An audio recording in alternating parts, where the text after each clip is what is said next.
Good morning আৰু আজি এতিয়া আমি গৈ আছো একদম সাজি কাচি বিয়া খাবলৈ ভ্ৰমণলৈ ইফালে বিয়া খাই চাই দিয়া ইফালে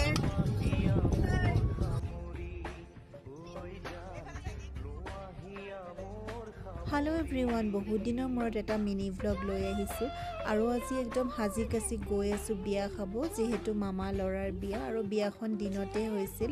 আৰু এয়া প্ৰথমতে ব্ৰেকফাষ্টটো কৰি ল'লোঁ আৰু বহুত গৰম আছিল সিদিনা।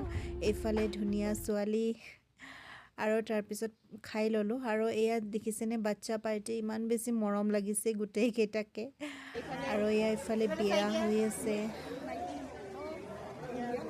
তাৰপিছত দৰাৰ লগত আমি এনেকৈ ফটো চটো উঠিলোঁ অলপমান আৰু গোটেই কাজিনবিলাক লগ হৈছোঁ। বিয়াতে এনেকৈ লগ হোৱা যায় নহয় জানো। আৰু এইফালে বৌ আহিল, দাদা, গোটেই সকলোৰে লগত ফটো চটো উঠিলোঁ। আৰু গৰমত থাকিব নোৱাৰি ইফালে খালোঁ আম পান্না, তাৰপিছত ভাতটো